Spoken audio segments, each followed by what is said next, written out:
오늘 나눌 이야기는 우리 커뮤니티의 한 분이 보내주신 실제 경험을 바탕으로 합니다.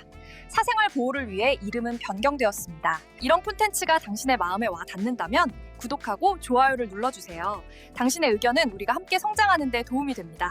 이것은 저희 구독자 한 분이 보내주신 실제 사연입니다. 언제나처럼 관련된 모든 분들을 보호하기 위해 이름과 세무사항은 변경되었습니다. 하지만 그녀가 경험한 그 취약참, 희망, 그리고 잔인한 발견은 우리 모두가 공감할 수 있는 이야기입니다. 만약 이 이야기가 당신의 여정과 어떤 식으로든 막 닿아있다면 좋아요를 누르고 채널을 구독하며 댓글을 남겨주세요. 당신의 나눔이 우리 중 누구도 혼자가 아니라고 느끼게 하는 공동체를 만듭니다. 이것은 잘못된 동화 같은 로맨스에 대한 이야기가 아닙니다. 훨씬 더 깊은 이야기입니다. 이것은 갓 이혼한 여성의 심장, 즉 연약하고 목마른 영토로 떠나는 심리적 탐험입니다. 여기서 핵심 질문은 그녀와 나중에 만난 남자의 배신이 아니라 그녀를 그에게로 이끈 바로 그 취약함입니다. 우리는 그의 잘못이 아니라 그녀의 굶주림에 대해 이야기할 것입니다. 우리 중 너무나 많은 이들이 너무나 잘 알고 있는 바로 그 굶주림만입니다. 이혼은 서로에 서명한다고 끝나지 않습니다. 그것은 메아리를, 사막을 남깁니다. 이 이야기의 핵심적인 고통은 너무 늦었다고 느낄 때 다시 시작해야 하는 고통입니다. 삶에서 깨어 이혼한 여자라는 신분으로 축소된 부서진 정체성과 마주하는 것입니다. 거울을 보고 한때 존재했던 생기 넘치는 여성을 알아보지 못하는 것입니다. 깊고 진실하며 열정적인 관계를 맺을 기회가 이미 지나가 버렸다는 한밤중에 속삭이는 깊은 두려움입니다. 남은 인생이 미지근한 낮과 외로운 밤의 반복이 될 것이라는 공포심입니다. 그녀의 심리 상태를 이해하기 위해 우리는 토스카라는 러시아 영혼의 개념을 빌려올 수 있습니다. 토스카는 단순한 슬픔이나 우울이 아닙니다. 그것은 영혼의 깊은 고통, 이름 붙일 수 없는 무언가에 대한 갈망입니다. 어쩌면 한 번도 가져보지 못한 것에 대한 향수일 수 있습니다. 그것은 영적인 불안입니다. 이 이야기의 여성은 단지 외롭던 것이 아니었습니다. 그녀는 깊은 토스카 상태, 즉 깊은 공허함과 상실감에 빠져 있었습니다. 그리고 이 공허함, 잃어버린 의미를 향한 탐색이 그녀를 아무리 환상적이더라도 구원의 약속의 가장 비록한 토양으로 만들었습니다. 그리고 이것이 오늘 우리의 이야기를 이끌어갈 질문으로 이어집니다. 그녀가 만난 도련님은 그녀의 연약함을 이용한 포식자였을까요? 아니면 단지 그녀 안에 이미 존재했던 절박한 굶주림을 비춘 거울이었을까요? 그리고 더 중요한 것은 그가 숨겨온 애정 생각이 우리를 가두고 다른 모습과 다른 상황에서 같은 실수를 반복하게 만드는 도이지 않으면 배틀즈에 무엇을 드러낼까요? 저 함께 해주세요. 그 답은 그녀의 이야기뿐만 아니라 당신의 이야기까지도 비출 수 있을 테니까요. 사막에서 길을 잃었을 때 어떤 원래 웅덩이라도 오아시스처럼 보입니다. 문제는 많은 경우 그것이 단지 순기로를 아닌 것입니다. 그리고 우리가 모든 갈증을 안고 그것을 향해 달려갈 때 넘어지는 더 고통스럽습니다. 그녀와 도련님의 관계는 그렇게 시작됐습니다.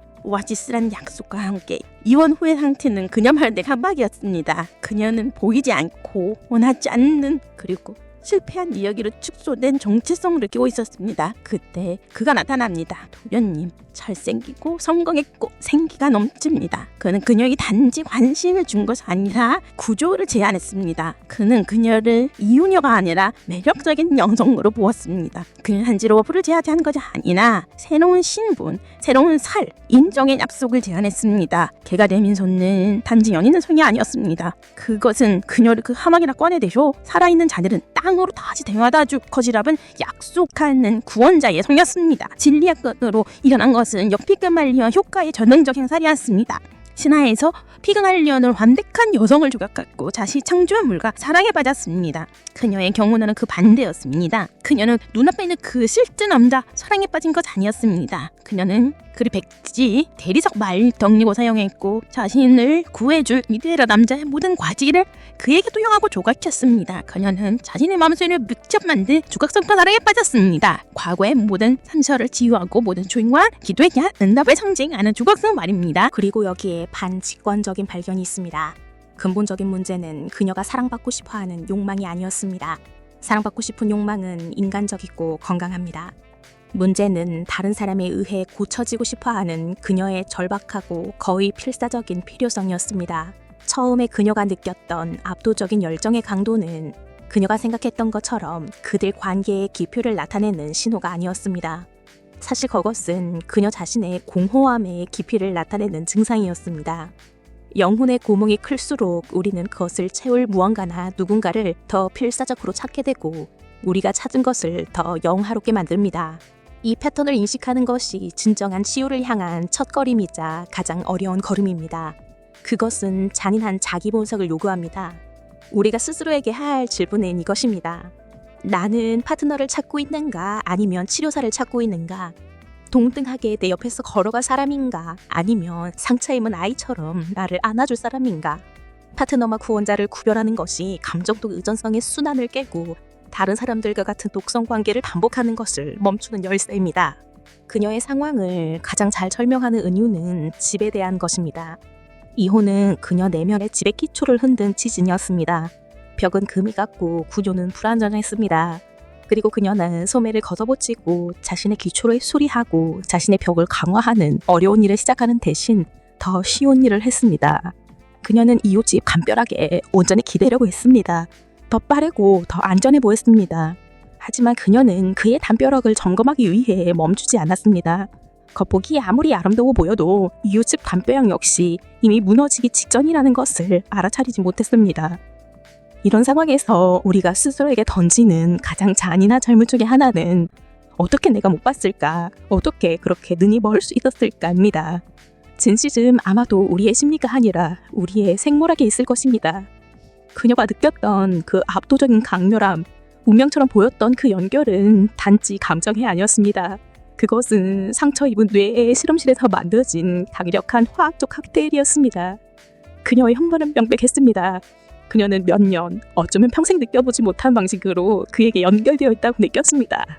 열정은 너무 압도적이고 즉각적이어서 그 사랑의 진정성에 대한 반박할 수 없는 증거처럼 보였습니다. 이렇게 옳고 운명처럼 느껴지는 일이 어떻게 잘못될 수 있을까? 그녀는 자문했습니다. 감정의 강렬함이 그녀의 유일한 나침반이 되었고 미지의 영역에서 위험한 안내자였습니다. 그녀는 자신의 결핍의 힘을 그들 연결의 힘과 운동했습니다.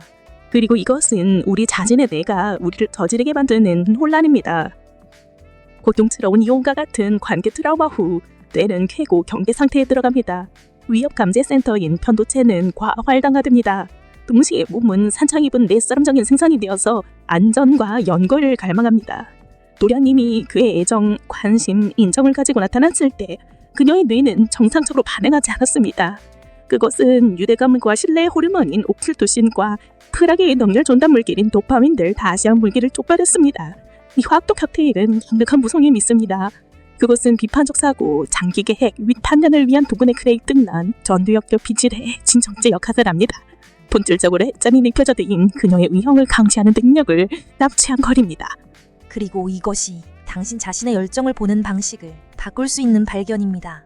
그녀는 사랑에 눈이 먼 것이 아니었습니다. 그녀는 희망에 의해 화학적으로 진정된 상태였습니다. 그녀의 뇌는 이전 상실의 고통을 치유하고 더 이상의 고통으로부터 자신을 보호하려는 필사적인 노력으로 새로운 애정의 원천에 과민하게 반응하도록 만들었습니다. 그것은 그녀가 신뢰하고 헌신하며 오직 좋은 것만 보도록 프로그래밍했습니다. 그녀는 위험 신호와 작은 붉은 깃바퀴를 의식적으로 무시한 것이 아닙니다. 그녀의 뇌는 외로움의 고통으로부터 그녀를 보호하기 위해 단순히 화재 경보를 꺼버린 것입니다. 어떻게 우리 자신의 생물학과 써올 수 있을까요? 유용한 기술 중 하나는 감정적 일관성 멈춤입니다. 새로운 관계에서 압도적인 감정, 즉 강렬한 희열이나 설명할 수 없는 불안감이 휩싸일 때 스스로에게 멈춤을 강요하세요. 자신에게 24시간을 주세요. 그 시간 동안 정확히 어떻게 느끼는지 왜 그런지를 종이에 적어보세요. 그런 다음 자신에게 소리내어 읽어보세요. 마지막으로 결정적인 질문을 하세요. 이 거대한 감정은 이 사람에 대한 실제적이고 일관된 데이터에 기반한 것인가? 아니면 사실 내 안에 존재하는 매우 오래되고 깊은 필요를 채우고 있는 것인가? 이 멈춤이 의식적인 결정과 감정적 남치 사이의 차이가 될 수 있습니다. 그 순간 그녀의 뇌에 대한 완벽한 비유는 배터리가 1% 남은 휴대폰입니다. 그녀는 곧 꺼지고 사라질 참이었습니다. 그리고 그는 완벽하고 빛나며 유망한 충전기처럼 나타났습니다. 에너지원에 연결되고 다시 살아나고 싶은 갈망이 너무나 크고 너무나 절박해서 그녀는 기본적인 확인을 하기 위해 멈추지 않았습니다. 그녀는 전압이 환되는지 품질 보증 마크가 진장인지 또는 그 충전기가 사실은 빠른 충전을 약속하지만 결국 폭발하여 기기를 영원히 파괴할 수 있는 해적판인지 확인하기 위해 멈추지 않았습니다. 상승만큼이나 추락은 빨랐습니다. 그가 숨겨온 애정행각의 발견은 단지 실망이 아니었습니다. 그것은 하나의 우주의 붕괴였습니다. 오아시스는 신기루로 돌아났으며 주위의 사망은 이제 2배로 더 크고 무서워 보였습니다. 하지만 진정한 치유가 시작되는 곳은 바로 이 배신을 분석하는 데 있습니다. 발견의 순간은 날카롭고 단연적인 고통을 가져왔습니다. 단지 거짓말의 고통만이 아니었습니다. 그것은 그녀가 그를 중심으로 너무나 빨리 구축했던 정체성의 붕괴의 고통이었습니다. 만약 그가 그녀의 그 원자가 아니라면, 만약 그들의 이야기가 동화가 아니라면 그녀는 누구였을까요? 그녀는 더 이상 구조된 여성이 아니었습니다. 그녀는 단지 바보였습니다. 치유를 갈망하다가 다른 방식으로 같은 실수를 2번 저지른 여성. 수치심과 굴곡감은 처음엔 배신의 고통 자체보다 더 강했습니다. 그의 행동을 이해하기 위해 우리는 특정한 심리적 패턴을 살펴볼 필요가 있습니다. 이 패턴을 가진 남성과 여성은 자신 대귀임, 깊고 단일한 관계를 추구하는 것이 아닙니다. 그들은 자신의 다양한 측면을 확인해주는 경험을 추구합니다. 주인공은 그녀의 성숙함과 이야기, 취약함과 감이사함으로 그의 자아를 구원자이자 경험하는 남자로 먹여 살리는 한 중녀의 경험이었습니다. 아마도 더 젊은 꿀은 다른 프로파일에 가진 사람과의 술겹 애정인각은 그의 자아의 다른 부분을 먹여 살리는 다른 경험이었습니다. 그는 두 영혼 사이에서도 갈반질펀한 것이 아닙니다. 그는 마치 투저작처럼 자신의 모든 인정욕구가 충족되도록 감정적 포트폴리오를 다각화하고 있었습니다. 그리고 여기에 해방을 가져오는 기대의 파괴가 있습니다. 다른 여성, 즉 숨겨진 애정행각은 우리 주인공이 충분히 좋지 않거나 충분히 아름답지 않거나 충분히 흥미롭지 않다는 신호가 아니었습니다. 정반대였습니다. 그녀의 존재는 어떤 관계에도 깊이 빠져들 수 없는 그의 무능력에 대한 명백한 증거였습니다. 그는 삶을 함께 만들어갈 파트너를 원했던 것이 아니라 자신의 연기를 칭찬해줄 관계로 원했던 것입니다. 그리고 다른 녀석은 단지 같은 극장의 다른 세션에 앉아있는 또 다른 관객일 뿐이었습니다.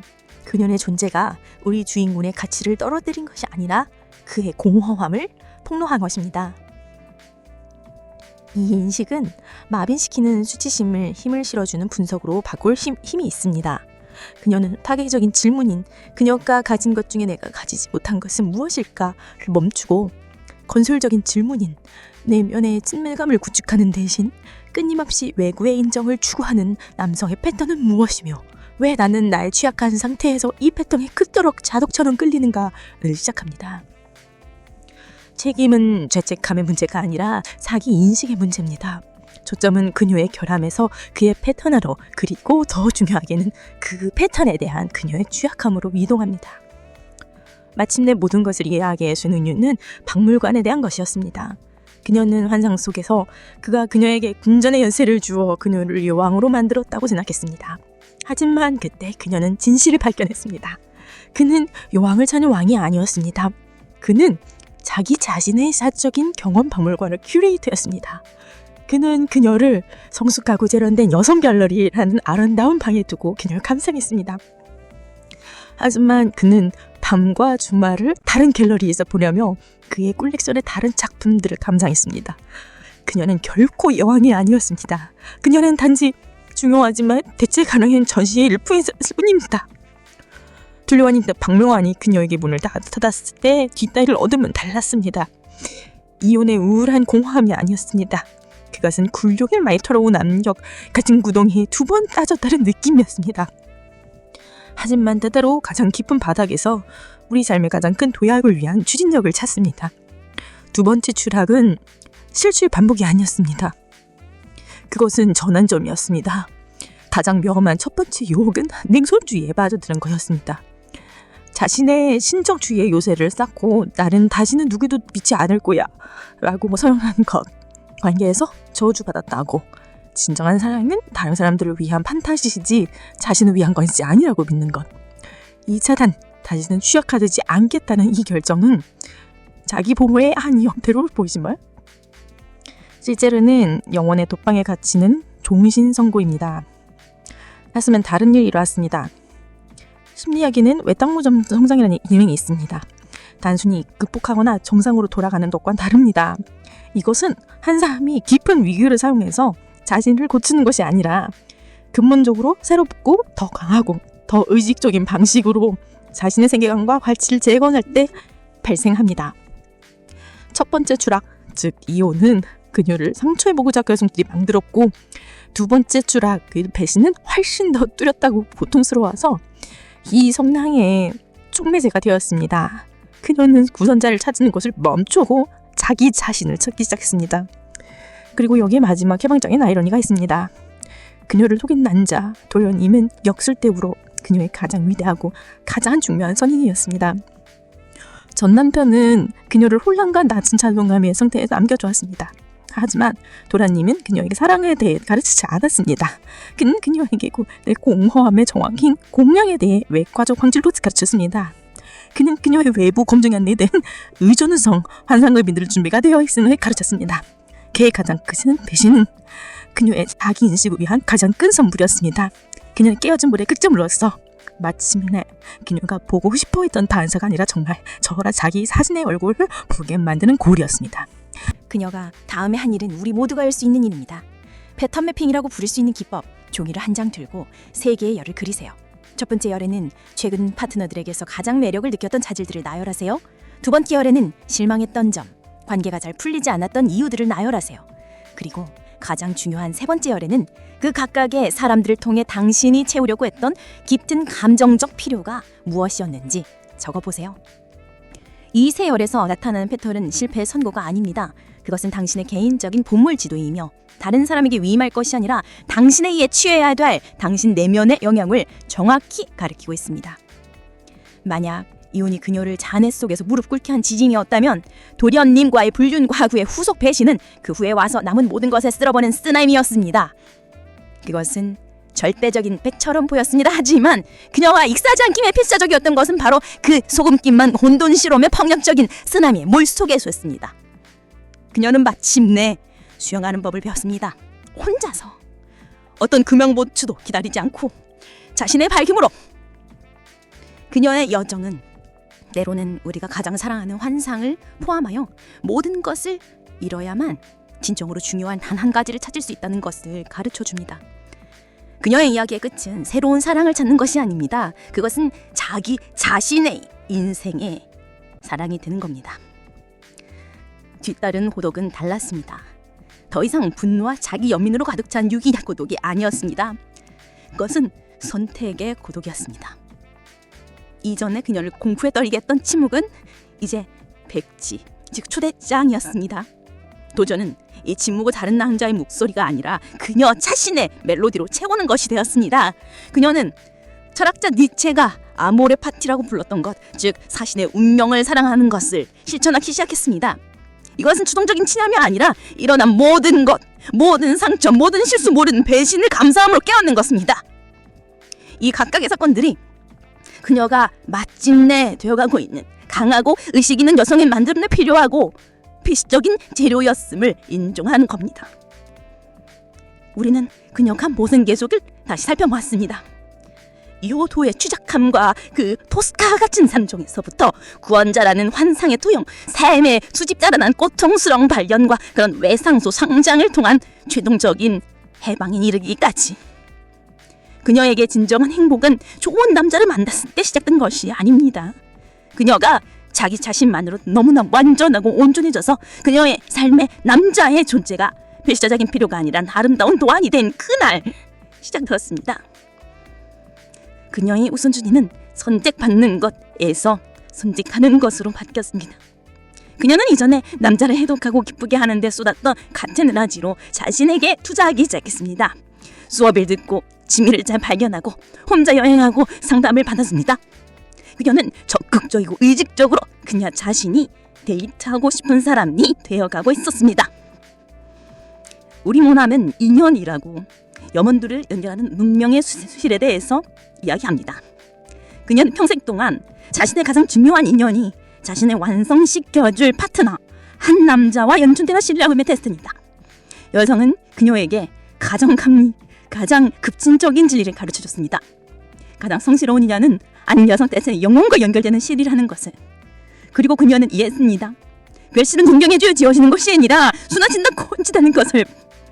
그리고 평생 처음으로 그녀는 바늘과 줄다리를 자신의 손에 쥐고 용기와 자애로 한 땀 한 땀 자신의 운명을 순화에게 시작했습니다.